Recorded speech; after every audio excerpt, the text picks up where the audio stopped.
یہ چھو منتر جادو ٹونا ہر وقت عاملوں کے پاس بھاگے پھرتے ہیں اور وہ انہیں جو ہے وہ غلط سلط ٹوٹ کے ٹونے بتاتے ہیں اور وہ کرتے رہتے ہیں.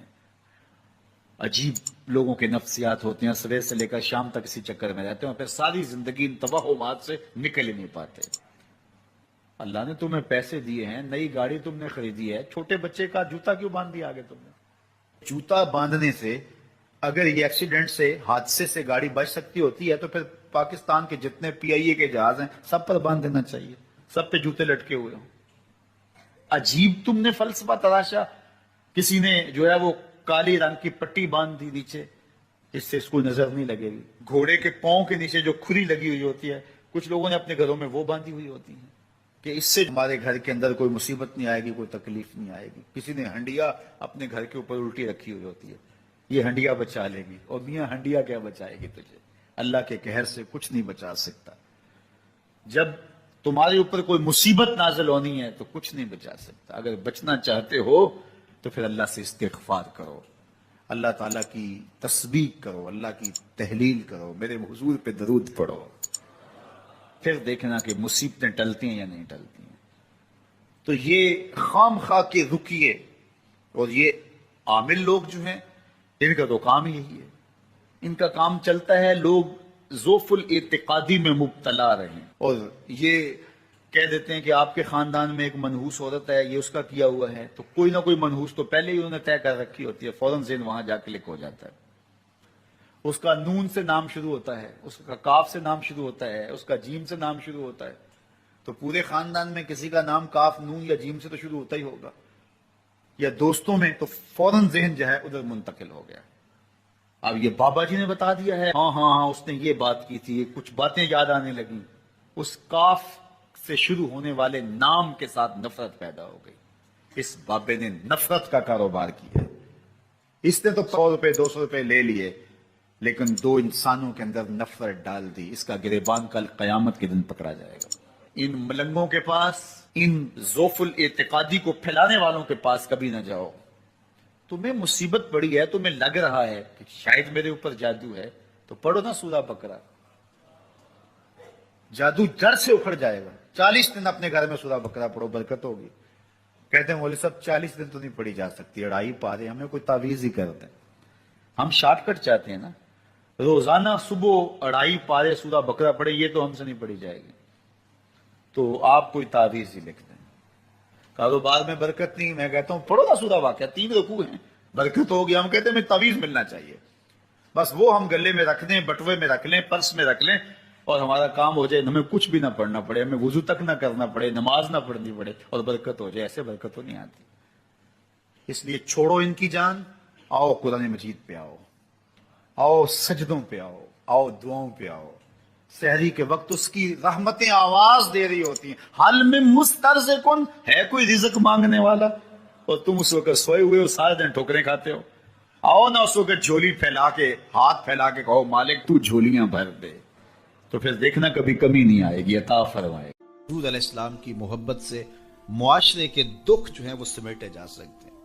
آقا کریم علیہ السلام نے محبت سے ہی معاشرت کو جو ہے وہ اپنے قریب کیا اور لوگ ایمان کی دولت سے مالا مال ہو گئے. وہ ایک بچہ آیا نا اپنی ماں کے لیے لباس لینے کے لیے، اور پہلے وہ گیا اپنے چچا کے پاس، اس کی ماں بیوہ تھی، اس کا لباس پھٹ گیا تھا، اور وہ اپنے چچا کے پاس گیا تو اس نے دتکار دیا. ماں نے اس کو روکا تھا بیٹا نہ جانا، لیکن اس نے کہا کہ تیرے بدن کے اوپر جو لباس ہے وہ بھی پھٹ گیا اور جگہ جگہ سے جسم جھلک رہا ہے، تو میں اپنے چچا سے آپ کے لیے لباس لے کے آتا ہوں. پھر جو رویہ اس نے اختیار کیا تو واپس روتا ہوا آ رہا تھا. تو کسی نے راستے نے پوچھا کہ کیا ماجرا ہوا؟ اس نے کہا چچا کے پاس گیا تھا ماں کے لیے لباس لینے، اس نے تو لا کے بھیج دیا. اللہ اکبر.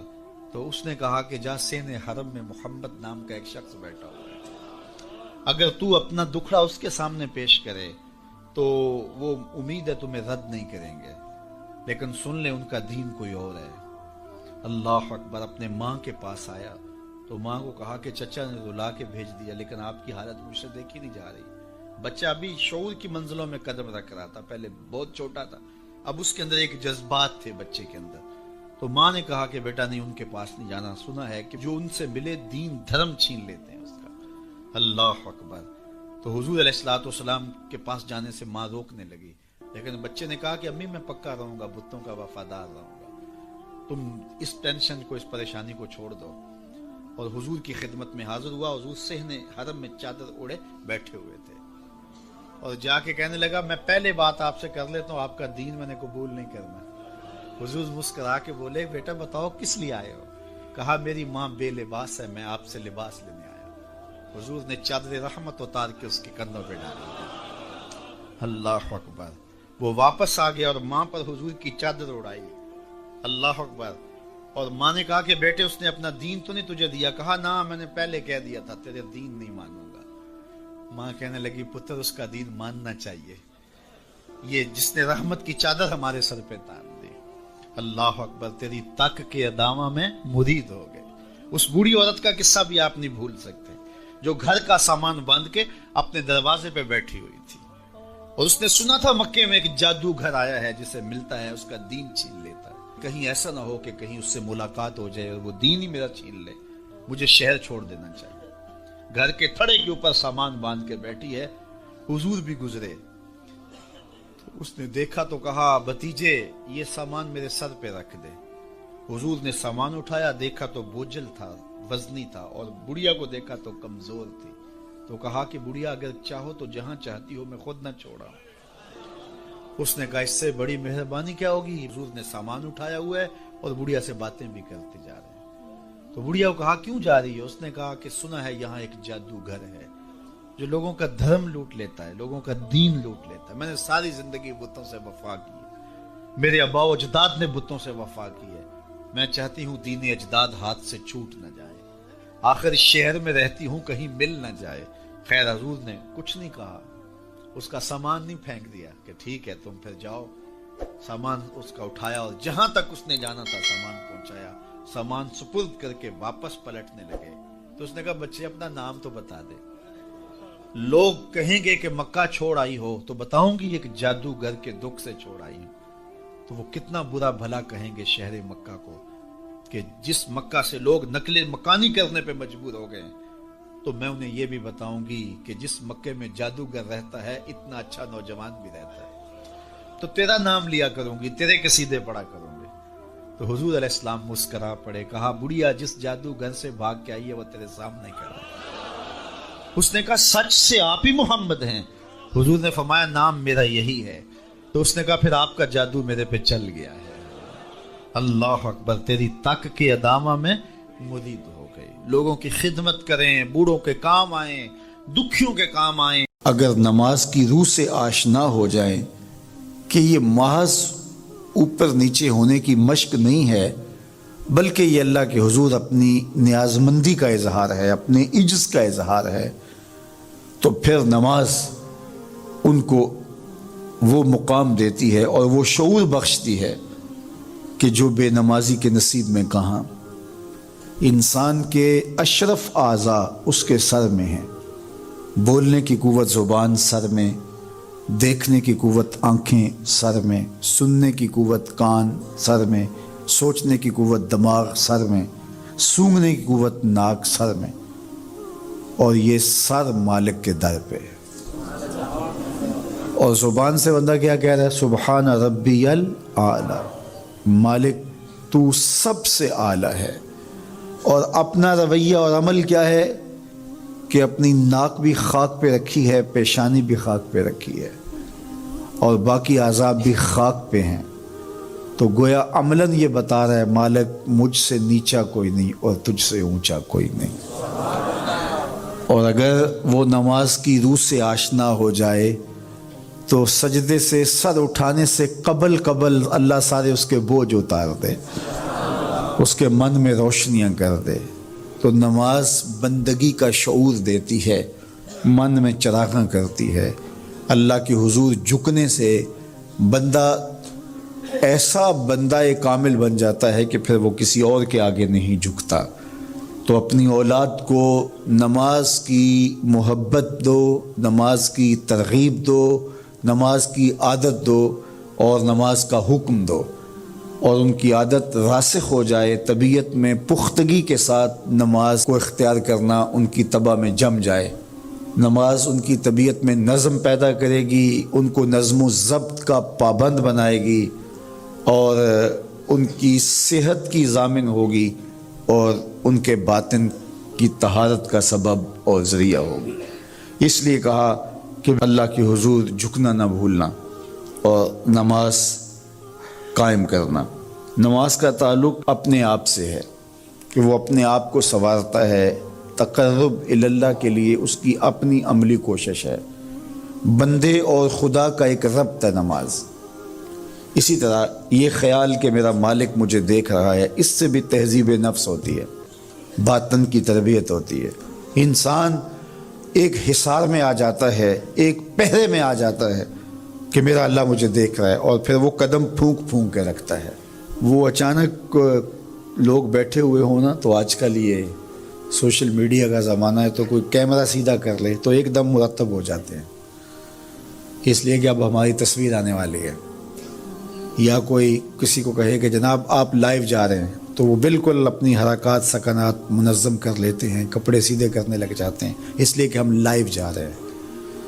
وہ لائیو چاہے 5 آدمی دیکھ رہے ہوں، چاہے 10 آدمی دیکھ رہے ہوں، لیکن پھر بھی چونکہ ہم لائیو جا رہے ہیں تو اپنی حرکات سکنات مرتب کر لیں گے، منظم ہو جائیں گے۔ اور جب یہ یقین ہو کہ میرا اللہ مجھے دیکھ رہا ہے، یہ ساری حرکتیں وہاں لائیو جا رہی ہیں، تو پھر دل میں برا خیال بھی آنے لگے گا تو اس کو روکیں گے کہ میرا اللہ تو دیکھ رہا ہے۔ پھر بولی بھی مرتب ہو جائے گی، پھر رویے بھی مرتب ہو جائیں گے، طرز معاشرت بھی منظم ہو جائے گا، آنکھیں بھی نہیں بھٹکیں گی، خیال بھی نہیں بہکیں گے، سوچیں بھی آوارہ نہیں ہوں گی، چاہے آپ بند کمرے میں کیوں نہ ہوں، پھر بھی منظم رہیں گے، اس لیے کہ میرا اللہ مجھے دیکھ رہا ہے۔ تو یہ یقین زندگی کو منظم کرتا ہے۔ تو اس کا تعلق بھی انسان کی ذات سے تھا۔ نماز سے بھی تہذیب نفس ہے، اللہ سے تقرب حاصل ہوتا ہے۔ اب کہا تو خود غرض نہ بننا کہ اپنے آپ کو سنوار لیا اور کافی ہے، نہیں، لوگوں کو بھی نیکی کا حکم دینا۔ وَأْمُرْ بِالْمَعْرُوفِ وَانْهَ عَنِ الْمُنْكَرِ، لوگوں کو نیکی کا حکم دینا اور برائی سے منع کرنا لوگوں کو، یہ مومن کی زندگی ہے۔ فضیلت نماز کے عنوان سے کچھ باتیں آپ کے گوش گزار کرنے کی کوشش کروں گا۔ اللہ تعالیٰ میری زبان پہ کلمت الحق جاری فرمائے۔ نماز ایک اہم فریضہ ہے۔ توحید باری تعالیٰ پر ایمان تیقن کے بعد نماز کی اہمیت اور اس کی تاکید جس انداز کے ساتھ فرمائی گئی ہے وہ کسی سے مخفی نہیں ہے۔ قرآن مجید میں 750 مرتبہ مختلف صیغوں سے نماز کا حکم صادر کیا گیا ہے۔ نماز اللہ کے قرب کا ذریعہ ہے۔ بندہ سجدے میں سب سے زیادہ اپنے رب سے قریب ہوتا ہے۔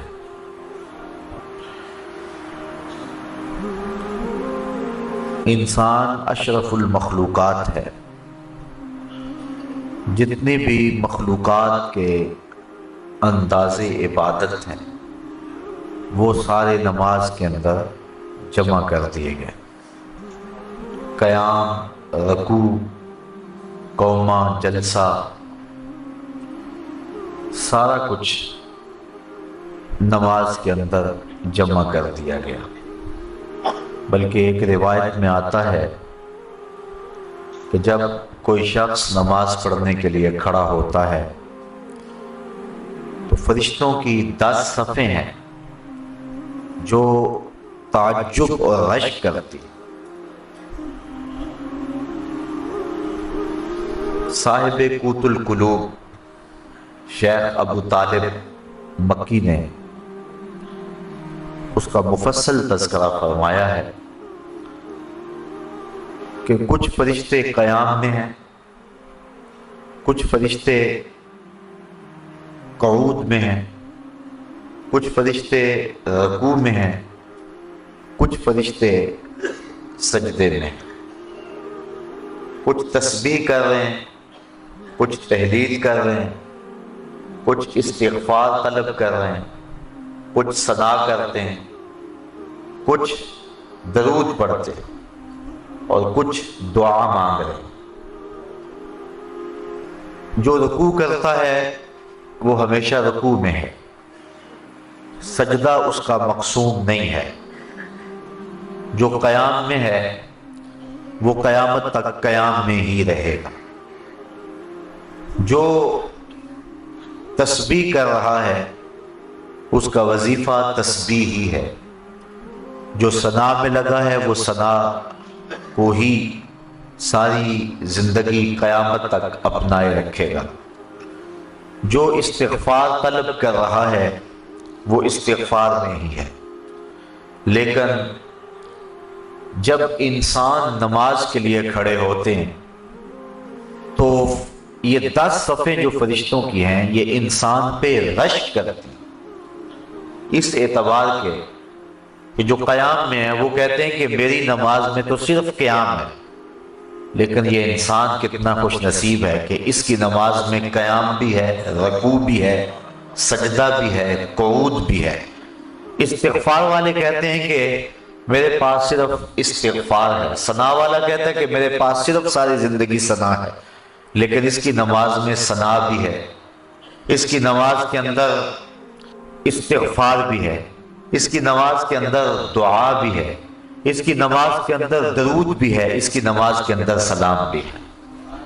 تو اس طرح فرشتوں کی جو 10 صفیں ہیں جو مختلف نوعیت کے طرز عبادت میں لگی ہوئی ہیں، تو حضرت انسان کی عبادت پر فرشتے بھی رشک کرتے ہیں کہ یہ کتنا اللہ کا مقرب ہے کہ اللہ نے اپنی عبادت کے سارے طریقے اور اپنے کو پکارنے کے سارے انداز ایک انسان کو عطا کر دیے۔ نماز اللہ کے قرب کا سب سے بڑا ذریعہ ہے۔ حضرت شیخ مجدد الفسانی علیہ رحمہ فرماتے ہیں کہ جو لذت نماز میں ہے وہ کسی اور جگہ موجود نہیں ہو سکتی ہے۔ نماز کی فضیلت، مجد و شرف، اس کا انداز اور اس کا آپ اندازہ اس سے لگا سکتے ہیں کہ نماز تو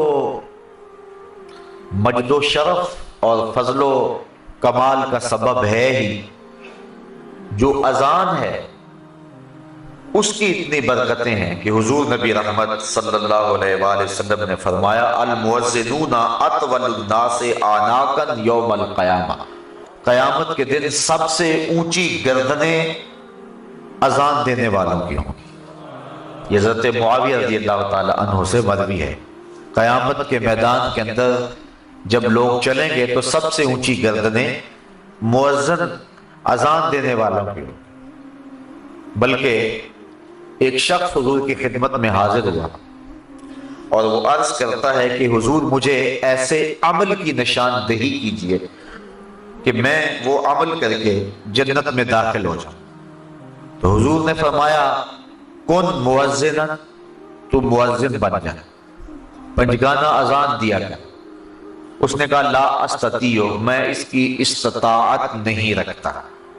وقت پر آنا، سب نمازیوں سے پہلے آنا اور وقت کا خیال رکھتے ہوئے اذان دینا، یہ سب سے مشکل کام ہے۔ اس نے کہا کہ میں اس کی استطاعت نہیں رکھتا۔ فرمایا کن اماما، اچھا پھر تو امام بن جا۔ اس نے عرض کی لا استطیع، میں اس کی استطاعت بھی نہیں رکھتا۔ تو پھر حضور نے ارشاد فرمایا فقم بإزاء الامام، تو پھر امام کے پیچھے کھڑا ہو جانے والا ہو جا۔ تو اگر کوئی شخص جنت میں داخل ہونا چاہتا ہے تو ان 3 چیزوں میں سے ایک چیز اس کو ضرور اختیار کرنا پڑے گی، یا مؤذن بن جائے، یا امام بن جائے، یا امام کے پیچھے کھڑا ہونے والا ہو جائے۔ تو نماز کی جو فضیلت ہے وہ تو ہے ہی، اذان کی اتنی فضیلت ہے کل قیامت کے دن مؤذن حضرت بلال حبشی کی قیادت کے اندر جنت میں جائیں گے اور ان کی گردنیں لوگوں سے بلند ہوگی، بلکہ نماز کے لیے ایک مؤذن تو اذان دیتا ہے، اس کی تو برکتیں ہیں ہی۔ ایک حدیث میری نظر سے گزری، لا تسبوا الدین لأنہ یوقظ للصلاۃ، فرمایا کبھی مرغے کو گالی نہ دینا، یہ تمہیں نماز کے لیے جگاتا ہے۔ جو مرغا نماز کے لیے بیدار کرے وہ محبوب بن جاتا ہے، تو جو نماز کے لیے اذان دے وہ کتنا محبوب ہوتا ہے۔ وہ محبوب ہوتا ہے تو جو نماز جو مقصود ہے جو پڑھے پھر اس کو اللہ کی محبت کتنی حاصل ہوتی ہے۔ بلکہ جب کوئی شخص ندا دیتا ہے، حدیث شریف میں لفظ ہیں حضرت ابو ہریرہ رضی اللہ تعالی عنہ سے مروی ہے، جو شخص ندا دے اور پھر جو اس کا جواب دے۔ حضرت بلال حبشی نے ندا دی، حضور کے ساتھ صحابہ تھے، جب حضرت بلال حبشی خاموش ہوئے تو حضور نے ارشاد فرمایا من قال مثل ھذا یقینا دخل الجنہ، جس نے یقین کے ساتھ جو بلال نے کہا ہے وہ جواب میں کہے، یعنی اذان کا جو جواب دے دے، فرمایا جو یقین کے ساتھ اذان کا جواب دے دے، فرمایا وہ سیدھا جنت میں جائے گا۔ ابھی نماز کی جو فضیلت ہے وہ ایک بہت بڑا امر ہے، اذان دینے والے کی جو برکتیں ہیں اور اس کو جو مجد و شرف ملتا ہے، اور اذان کی جو پکار پہ لبیک کہتا ہے۔ لوگ تین طرح کے ہیں، ایک وہ ہیں کہ جب اذان ملتی ہے تو وہ فوراً سارے کام چھوڑ کے نماز کی تیاری میں لگ جاتے ہیں۔ ایک روایت میں آتا ہے قیامت کے دن کچھ لوگ جن کے چہرے ستاروں اور موتیوں کی طرح چمکتے ہوں گے، وہ ظاہر ہوں گے، لوگوں کی ایک جماعت ہوگی۔ فرشتے ان کو پوچھیں گے تم کون ہو؟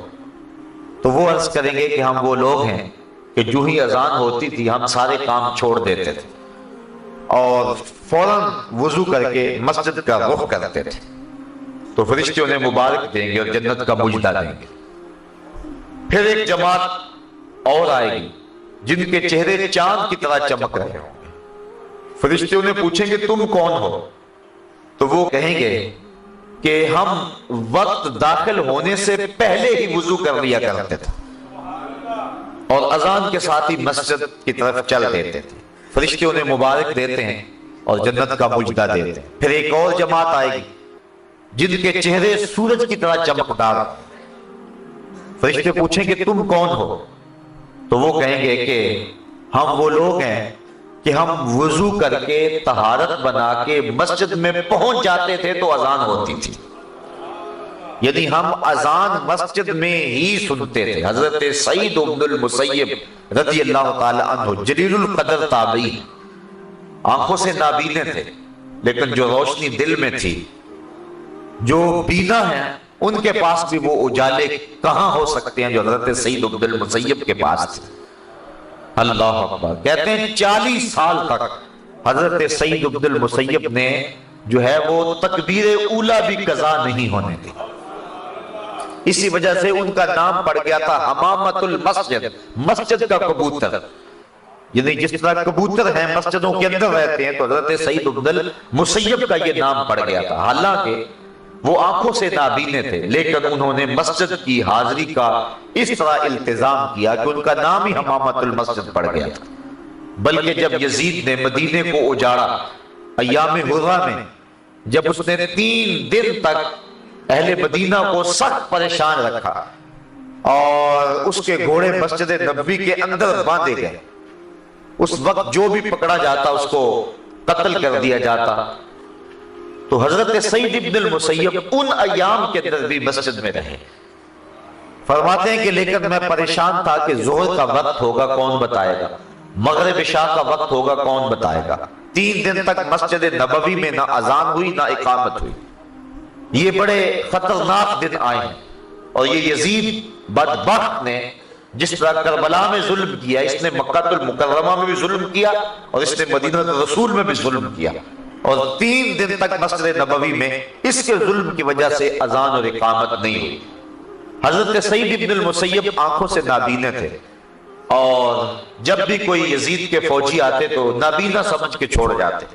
فرماتے میں پریشان تھا کہ مجھے نمازوں کے وقت کا کون بتائے گا۔ اس مشکل وقت میں انہیں یہ پریشانی لاحق تھی کہ کہیں نماز کا وقت نہ گزر جائے، تو کہتے میں حضور کے روضے کے پاس بیٹھا تھا، فلم ازل اسمع الاذان والاقامۃ من قبل رسول اللہ صلی اللہ علیہ وسلم۔ فرمایا جب بھی پھر نماز کا وقت آیا، گنبد خضرا سے اذان کی آواز بھی آئی اور اقامت کی آواز بھی آئی۔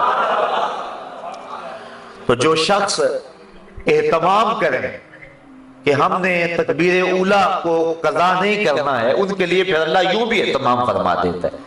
ان حالات میں بھی ان کی تکبیر اولا قضا نہیں ہوئی، اور 3 دن تک گنبد خضرا کے مکین کے ساتھ مل کے نمازیں پڑھتے رہے۔ یہ حضرت سعید بن المسیب رضی اللہ تعالی عنہ کا اعزاز ہے، یہ ان کی تکریم ہے، یہ ان کی عزت افزائی ہے۔ اللہ اکبر۔ حضور فرمایا کچھ لوگ مسجدوں کی میخیں ہوتی ہیں، جس تک کل ٹھکا ہوتا ہے وہ مسجدوں میں یوں وابستہ ہوتے ہیں، اور اگر کسی وجہ سے وہ مسجد کی حاضری سے قاصر ہو، بیماری کی وجہ سے اگر وہ مسجد میں نہیں آ رہے، اللہ کے فرشتے ان کا حال پوچھنے کے لیے جاتے ہیں۔ یہ ان کا اعزاز ہے، یہ ان کی تکریم ہے۔ بلکہ فرمایا سبعۃ یظلھم اللہ تعالی فی ظلہ یوم لا ظل الا ظلہ، امام عادل وشاب نشأ فی عبادۃ اللہ ورجل قلبہ معلق بالمساجد ورجل دعته امرأة ذات منصب وجمال فقال انی اخاف اللہ ورجلان تحابا فی اللہ اجتمع علیہ وتفرقا الیہ ورجل تصدق بصدقۃ فاخفاها حتى لا تعلم شماله ما تنفق یمینہ ورجل ذکر اللہ خالیا ففاضت عیناہ۔ فرمایا 7 اشخاص ایسے ہیں قیامت کے دن جب کوئی سایہ نہیں ہوگا، اللہ ان 7 کو اپنے عرش کا ٹھنڈا سایہ عطا فرمائے گا۔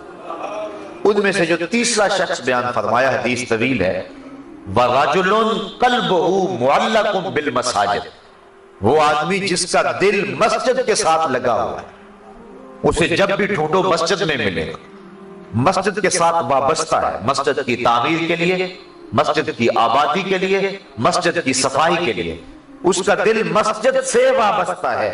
حضور فرمایا کل قیامت کے دن جب کوئی سایہ نہیں ہوگا، اس شخص کو اللہ اپنے عرش کا ٹھنڈا سایہ نصیب فرما دے۔ اللہ اکبر۔ تو اذان، اقامت اور مسجد یہ نماز سے متعلقہ چیزیں ہیں، اور اللہ تعالیٰ نے ان متعلق چیزوں پر بھی وہ برکتیں اور وہ شرف رکھا ہے کہ انسان کی نجات کی یہ چیزیں ضمانت ہیں، تو پھر جو نماز ہے، نفس نماز، پھر اس کی کیفیت کیا ہو۔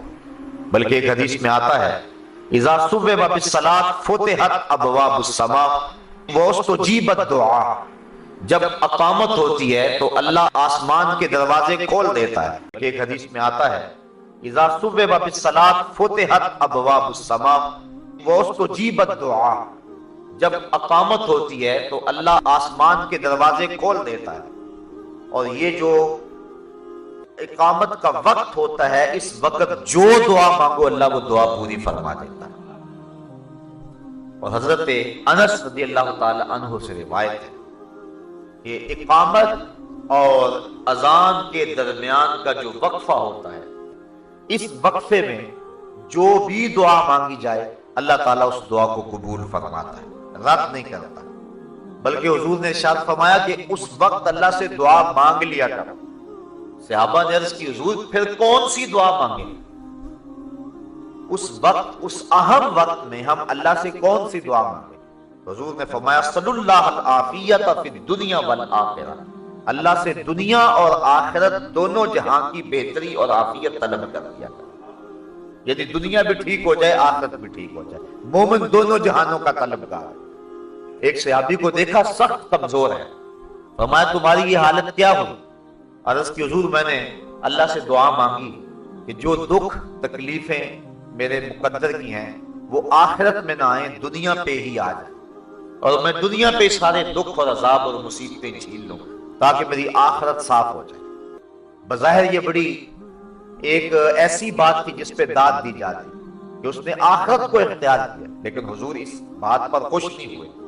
فرمایا تو نے یہ کیوں کہا ہے کہ میرے حصے کی جو تکلیفیں ہیں وہ دنیا پہ ہی آ جائیں، آخرت میں نہ آئے؟ تو نے یہ کیوں نہیں کہا ربنا آتنا فی الدنیا حسنۃ وفی الآخرۃ حسنۃ، اے اللہ مجھے دنیا میں بھی بہتریاں دے دے، آخرت میں بھی بہتریاں دے دے۔ جو مومن ہے وہ دونوں جہاں کی بہتریاں چاہتا ہے۔ یہ نہیں ہے کہ دنیا کے اوپر پستے رہیں، ہم دنیا کے اوپر پسنے کے لیے نہیں آئے۔ امت مسلمہ دنیا آخرت دونوں کی طالب ہے اور دونوں کی چاہنے والی، اور اللہ کے خزانے بڑے وسیع ہیں، اس لیے جب اس سے مانگو تو کھل کے مانگو، تم اپنے دامن کو تنگ پاؤ گے، اس کے خزانوں میں کمی نہیں ہے۔ اس لیے اپنے لیے بھی مانگو، اوروں کے لیے بھی مانگو، دنیا بھی مانگو، دین بھی مانگو، آخرت بھی مانگو۔ تو عرض کی کہ حضور اذان اور اقامت کے درمیان اللہ سے کیا مانگے؟ تو فرمایا صلی اللہ العافیت فی الدنیا والآخرہ، اللہ سے دنیا اور آخرت کی عافیت طلب کرو۔ تو یہ قبولیت کے لمحے ہیں جہاں جو دعا کی جائے اللہ اس دعا کو مستجاب فرماتا ہے۔ بلکہ نماز تو آگے آتی، جب انسان وضو کے لیے اپنے چلو میں پانی لیتا ہے تو اللہ تعالیٰ اس کے چلو میں پانی لیتے ہی اس کے گناہوں کو معاف فرما دیتا۔ حضرت عثمان بن عفان رضی اللہ تعالی عنہ، آپ ایک جگہ تشریف لائے اور آپ نے پانی منگوایا، پھر اس کے بعد آپ نے وضو کیا، اور وضو کرتے کرتے آپ مسکرانے لگے۔ جو لوگ پاس کھڑے تھے حضرت عثمان ابن عفان انہیں کہنے لگے کہ تم نے مجھے پوچھا نہیں کہ میں مسکرایا کیوں؟ لوگوں نے کہا اچھا آپ بتائیں کہ آپ کیوں مسکرائے؟ تو حضرت عثمان فرمانے لگے کہ ایک دن میں حضور علیہ السلام کے ساتھ تھا، تو آقا کریم علیہ السلام نے وضو کیا اور یوں مسکرائے۔ لوگ کھڑے تھے، حضور نے فرمایا الا تسألونی ما اضحکک، تم نے مجھے پوچھا نہیں صحابہ کہ میں مسکرایا کیوں؟ تو صحابہ نے عرض کی ما اضحکک یا رسول اللہ، حضور آپ ارشاد فرمائیں نا کہ آپ کیوں مسکرائے؟ تو حضور نے ارشاد فرمایا ان العبد اذا دعا بوضوء فغسل وجهه حتى الله عنه كل خطيئة اصابها بوجهه واذا غسل ذراعيه كان كذلك واذا طهر قدميه كان كذلك۔ فرمایا جب کوئی شخص وضو کے لیے پانی منگواتا ہے اور پانی منگوا کے اپنے چہرے کو دھوتا ہے، اللہ ہر خطا کو چہرے سے دور کر دیتا ہے، اور اسی طرح جب وہ اپنے بازو دھوتا ہے تو ہاتھوں کے سارے گناہ اللہ تعالیٰ دھو ڈالتا ہے، اور اسی طرح جب وہ اپنے پاؤں کو دھوتا ہے تو اللہ تعالیٰ جل شانہ پاؤں کے سارے گناہوں کو دھو ڈالتا ہے۔ نماز کا فضل و شرف اور اس کی فضیلت وہ تو مسلمہ ہے، نماز سے پہلے جو عمل ہے اللہ اس کی برکتوں سے گناہگار کو جہنم کی آگ سے آزادی بخشتا ہے۔ بلکہ جس جگہ پر نماز پڑھنی ہے اگر اس جگہ کو کوئی شخص اس کی صفائی ستھرائی کرے، ایک حدیث کے اندر لفظ ہے کہ اخراج القمامۃ منہا مہور الحور العین، جو شخص مسجد سے کوئی تکلیف دہ چیز، کوڑا کرکٹ یا کوئی گندگی وہاں سے نکال کر کے باہر پھینکے، تو حضور نے فرمایا یہ موٹی آنکھ والی حوروں کا حق مہر ہے۔ یہ جو مسجد کی صفائی کرتے ہیں، علماء نے لکھا ہے کہ مسجد صاف کرنے سے دل صاف ہوتا ہے، جو شخص مسجد صاف کرے اس کا دل پاک اور ستھرا ہو جاتا ہے، اور یہ مسجد سے جو آپ کوڑا کرکٹ نکال کے باہر پھینکتے ہیں یہ جنتی حور کا مہر ہے جو آپ ادا کر رہے ہیں۔ اللہ اکبر۔ بلکہ حضور علیہ السلام نے ارشاد فرمایا من بنا للہ مسجدا، جس نے اللہ کے لیے مسجد بنائی، کس لیے یذکر فیہ، تاکہ اس مسجد میں اللہ کا ذکر ہو، فرمایا بنى اللہ لہ بیتا فی الجنہ، اللہ اس کے لیے جنت میں گھر بنا دیتا۔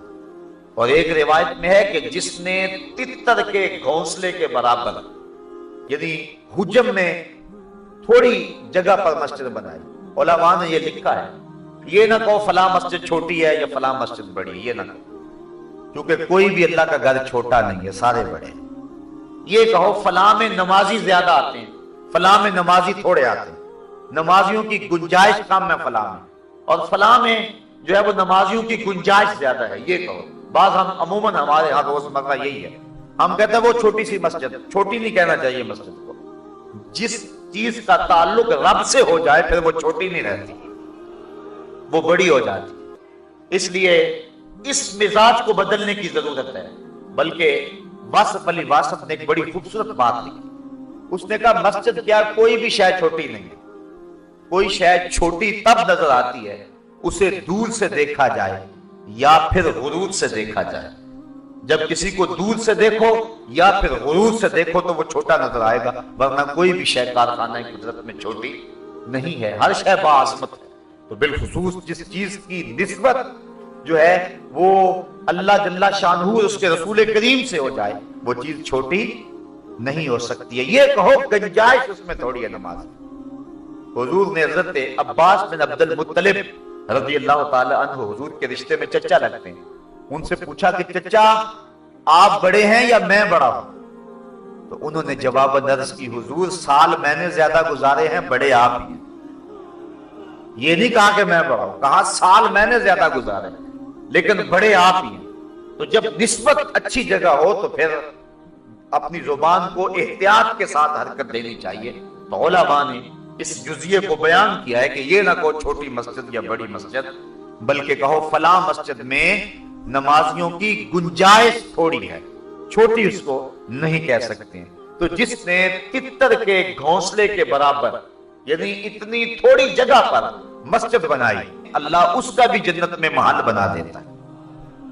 تو جس جگہ سجدہ کرنا ہے، جس جگہ پیشانی رکھنی ہے، اللہ اکبر، وہ جگہ بھی اتنی برکتوں کی حامل ہے۔ بلکہ فرمایا کہ خیر الاماکن، بہترین جگہیں روئے زمین پہ ہیں تو وہ مسجدیں ہیں، اور بدترین جگہیں اگر روئے زمین پہ ہیں تو وہ اسواق یعنی بازار ہیں۔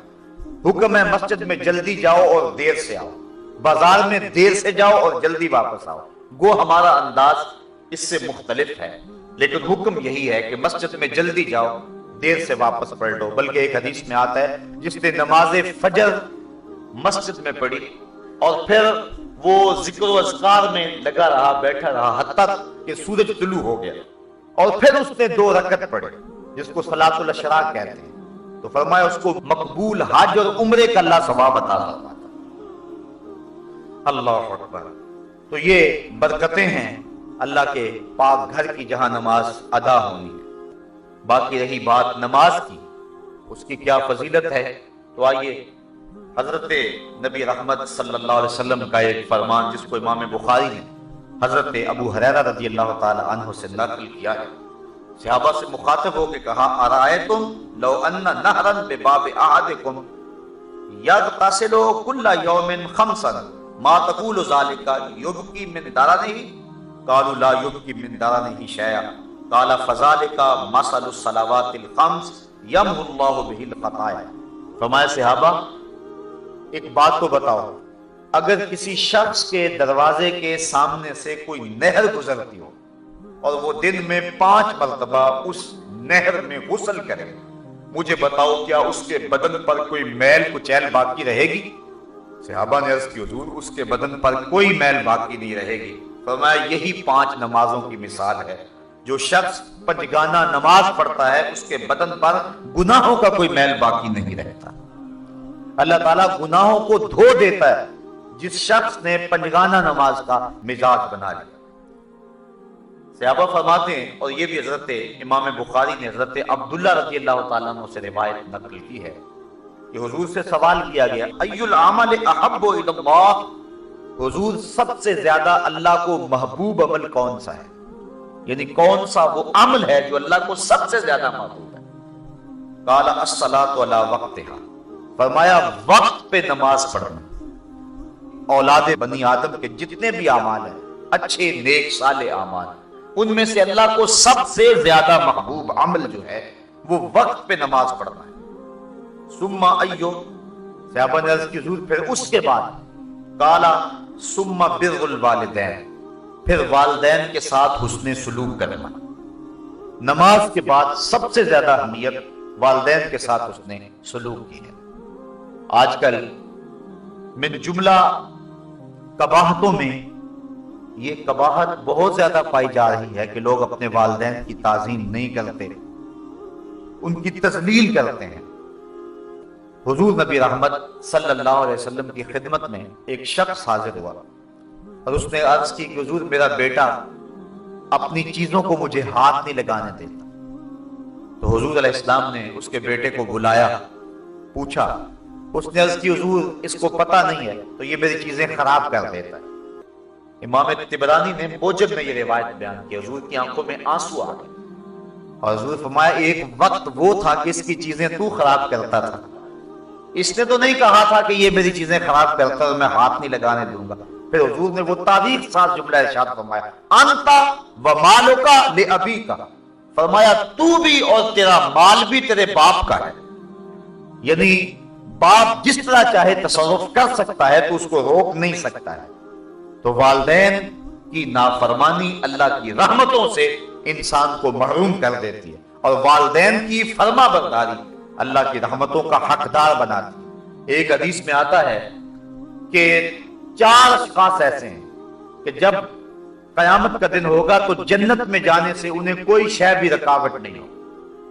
ایک وہ شخص کہ جس نے ایسی سچی توبہ کی کہ گناہ کی طرف پلٹنا اتنا مشکل ہے جس طرح تھن سے نکلا ہوا دودھ واپس جانا مشکل ہوتا ہے، اور دوسرا وہ شخص جس نے اپنے والدین کو راضی کر رکھا، اور تیسری وہ خاتون جو اس حال میں مری کہ اس کا شوہر اس کے اوپر راضی تھا، اور چوتھا وہ شخص جس کے ذرائع آمدنی تھوڑے ہیں لیکن عیال کثیر ہیں، اولاد زیادہ ہے، لیکن اس کے باوجود اس نے اپنی اولاد کے پیٹ میں حرام کا ایک لقمہ بھی نہ جانے دیا۔